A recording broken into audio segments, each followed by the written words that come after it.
Hello and welcome to CDO Magazine interview series. I'm Michael Sutter with Enlivened Tech here in Cincinnati, Ohio. Today I have the pleasure of talking with Michael Speas, the Chief Information Security Officer at Western Southern Financial Group. How do you foster a culture of security awareness and accountability among employees within the organization? Yeah, that's a great question. And it's like one of those that is my favorite question because I consider our culture of security awareness as our greatest asset. Um, it all starts with a team that we have that has a true passion for security awareness, and that passion, what they bring to it is just continuously bringing in new and fresh ideas of how to get the message across to our associates. We also partner with teams in our public relations and communications to help us craft the messages that we send out, and they help ensure that we send it out in ways that is through the right channels, the right cadence, so that we're not constantly bombarding our associates and they're turning the channel, so to speak. I'm really proud of our associates. We get a lot of good feedback Mm. from them about that demonstrates their security awareness. There's oftentimes where I'll get someone who sends me an email that they think this is a suspicious email, as an example, and those are all indicators to me that they really are operating with a high level of awareness and a slight level of paranoia, which on one hand I hate to see that we have to have that, but also on the other hand, it's the reality of the world that we live in right now, is that there are threat actors that are they're targeting our associates, and we see day after day there are threat actors who are being very successful in breaching companies. So I'm really, like I said, I'm really proud of our associates. We measure our effectiveness, and I can say that they're definitely doing really well when it comes to security awareness. Yeah, they're paying attention. That's great. Yeah, yeah, it's awesome to see. Yeah, that's cool. What security tools, technologies, or solutions have you found most effective in your current and previous roles? Now, what I see is that tools and technology, continue to evolve, and in the cybersecurity space, you know, we see tools that come and go, and then we see some tools that we've had for years, like antivirus, that's been around for a long time. And when they're initially introduced, they're extremely successful in helping us manage a lot of risks that came around with different types of virus software and malware and what have you. But over time, a lot of those platforms became ineffective, and so we see things like managed detection and response, or MDR. They replace tools like this, but we're also expecting down the road that's going to be replaced by something else.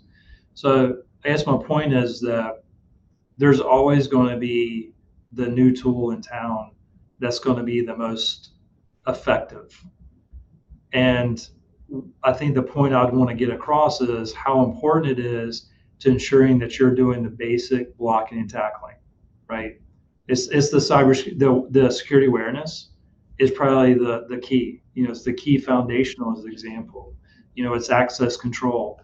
It's principles of least privilege. It's all the things that they teach security professionals, and as you come up through the ranks, you go through schools, because now they're teaching it in high schools and colleges. As a matter of fact, they're teaching it to grade school kids, and it's amazing. I walked through it with my daughter, and I thought that was just it's fascinating to see that. But it's all those basics, blocking and tackling, that really, those are the kinds of techniques, tools, if you'll call them that really are the ones that are the most important things for companies to have in place, because that is where the majority of companies, because they don't have those and they're not doing those well, are ultimately, they're seeing their companies being breached. Yeah, yeah. Michael, if you were advising a company on how to prepare for situations like data breach or incident, what would be some of your key recommendations you'd give them? Yeah, thanks, Mario. That's a great question, because I think it segues from what we're just talking about. Because incident response is another one of those blocking and tackling items that every company needs to have in place. First and foremost, I think it's important that you partner with your internal legal team. If you don't have one, then I recommend seeking out external expertise. If you don't have cyber insurance, or if you do have cyber insurance, I say that's also a really good place to start. And a part of the value that you actually get out of cyber insurance, because you have access to a lot of resources that your cyber insurer will be able to make available to you.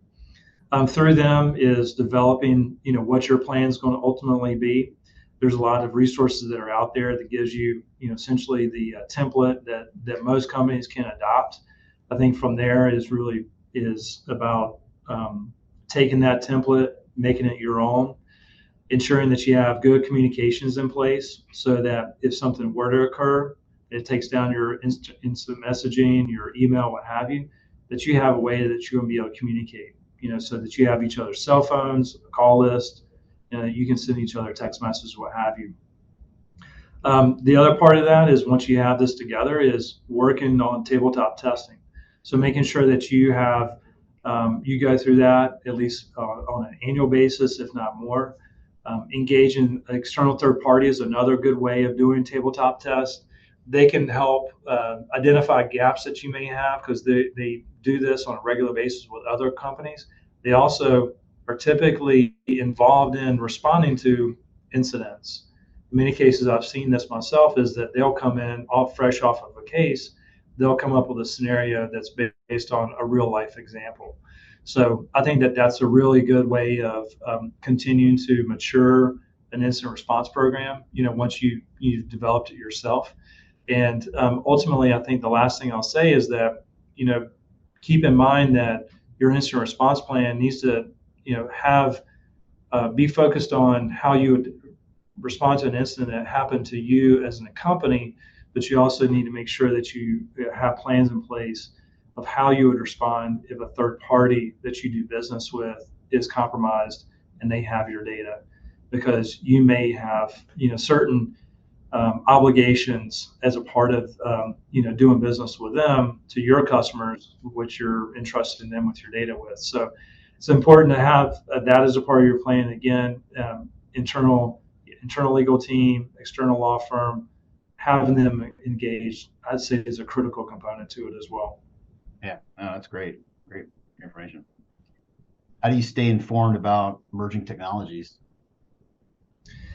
Well, aside from the various daily newsletters I get from various sources, we also have access to a lot of threat intel.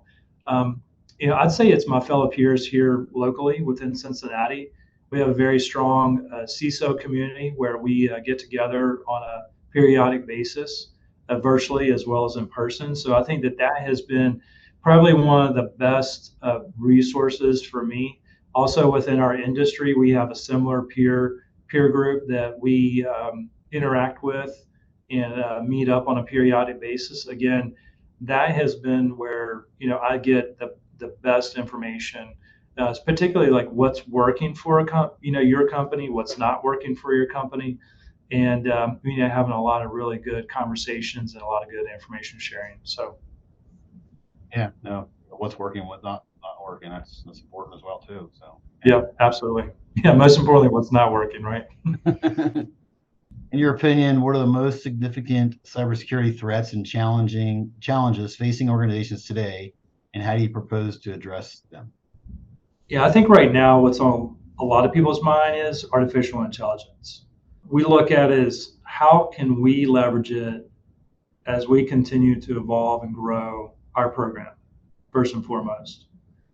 Because we know that our adversaries, those threat actors, are going to be using it to further their capabilities.